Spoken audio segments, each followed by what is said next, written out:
আমি তখন ওই ঘরে আসলো সবাই, ওরা রিয়া শ্যাম ওই এক ঘরে ছিল, ওই রিয়ার শ্যাম ছিল খাটের উপর শোয়া ছিল, ওই আমার যেটা সব সময়, কারণ ওনার বিষ ব্যথা রুগী তো ওই নরম বিস্তার শুয়ে পারে শক্ত পানি উনি শোয়া ছিল, আমি তখন এই পেয়েছি এক খাটে শোয়া ছিল। ওই রিয়ারেও সম্পর্কে কি লাগে, রিয়া শ্যাম নাতি লাগে আর রিয়া হলো ভাস্তি লাগে। রিয়া ভাস্তি লাগে হলো আমার সমুদ্র হলো মেয়ে, ও বেড়াতে আসছে পুকুর বাড়ি বেড়াতে আসছে, আর শ্যাম আসছে দাদির বাড়ি আমার দাদা বেড়াতে আসছে। আপনি যখন ওই ঘরে গেলেন, ওই ঘরে যাওয়ার পরে যাই দেখি পড়ে রয়েছে ওই আমার ওয়াইফের সাথে যাওয়ার পরে হাসপাতাল নিয়ে নাও, আমি রুগী দেই না আগে হাসপাতাল, আমি কি করবো একা, একটা মানুষ হালকা মানুষ মৃত্যুবরণ করলে তার নরম তার ধরা যায় না, একা পূজা করা যায় না, চেষ্টা করছি পারি নাই। তারা কি হাত মাখবো তা পেয়েছেন?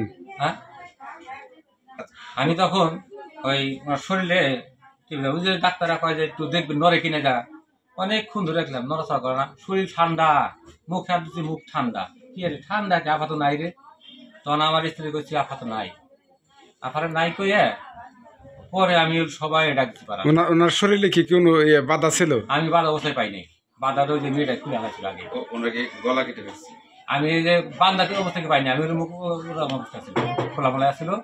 আমি পরে শুনলাম যে নাকি দাঁত ভাই গালাইছে বেটা আমার যেটা আমার ওয়াইফ হলো যে মানে আমার যেটা ভালো হেভি শক্তি ছিল, মানে দুই একজন মানুষ ওনার ঘাইবে বানাই এরকম শক্তি ছিল, যে সেইটা আমি তো অবস্থা পাইছি। পাওয়ার পরে পাড়ার লোকজন ডাক দিচ্ছি, সবাই আইসে দেখার আইসে, তো এই অবস্থায় আমি তারপরে ডিজাইন, এলিগেন্স, বিউটি, সেরা পণ্য সবার জন্য জেভিকো।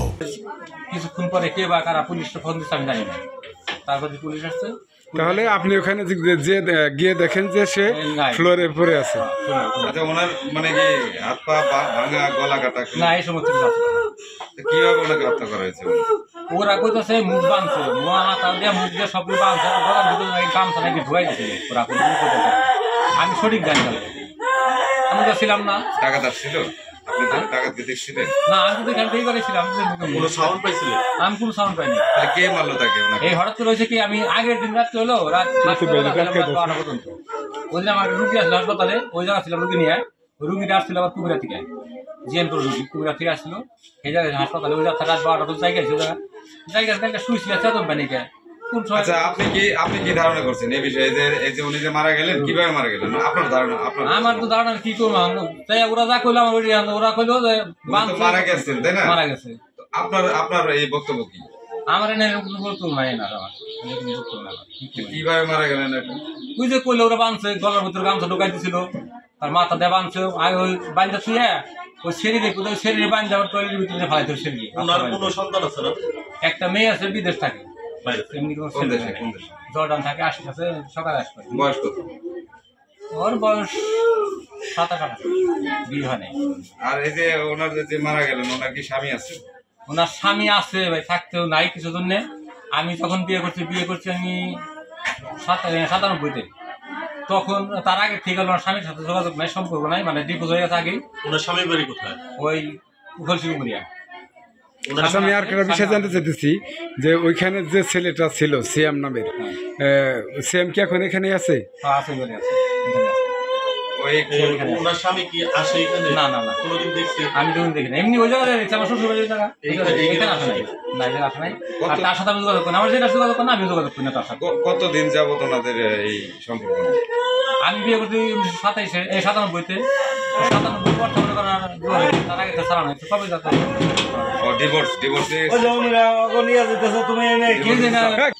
আমি রাত আনুমানিক 3:20 বা 25-এর মধ্যে আমি একটা ফোন পাই, পাশের বাড়ি একটা লোক আমাকে জানায় এবার একটা দুর্ঘটনা ঘটছে, মানে একটা মহিলা মারা গেছে। কীভাবে মারা গেছে এটা আমি জানি না। পরে আমি খবর পেয়ে আমি সংশ্লিষ্ট ইউনিয়ন, আমাদের ইউনিয়নের যিনি ডিউটি অফিসার আছিলেন ওনাকে ফোন দিছি, আর একটা অফিসারে ফোন দিছি, তাদেরকে জানাইছি, তারা ঘটনাস্থলে আসছে। তারপরে আমি এখানে তাদের পিছিয়ে পিছিয়ে চলে আসছি। আনুমানিক করার দিকে ফোন করতাম দেখে 20-25-এর দিকে ফোন করছে, 3:20-25 মিনিটের দিকে ফোন করছে আমাকে। আমি তারপর পরে ফোনে জানেন নান্নু, পাশের বাড়ির নান্নু। ওইভাবে অল্প করে কিছু বলা যাচ্ছে না। ওনাদের স্টেটমেন্ট অনুযায়ী যেটা ওনারা বললেন যে রাত্রে 2টা-2:30টার দিকে ওনাদের ঘরে হয়তো 2-3 জন লোকের উপস্থিতি ছিল, ওনাদের মুখ এবং চোখ কেটে ফেলেছে। তারপরে ওনারা আর কিছু বলতে পারেন না, ওনাদের 2জনকে বাইরে রেখেছে এবং ভেতরে গিয়ে ওনারা একজনের লাশ দেখতে পান। ওই যে ওনার যে বয়স্ক মহিলার যে ঘর, ওনার লাশটা দেখতে পেয়েছেন ওনারা। ওনার মুখটা ভালো অবস্থায় ছিল। আসলে আমরা এখন ইনভেস্টিগেশন ছাড়া কোনো কিছু বলতে পারছি না। ওনাদের শুধু প্রাথমিক স্টেটমেন্টটা আমরা নিয়েছি, পরবর্তীতে অনেক সিমটম আছে যেগুলো পরীক্ষা নিরীক্ষা করলে আমরা আসল সত্য বের হয়ে আসবে বলে আমাদের ধারণা।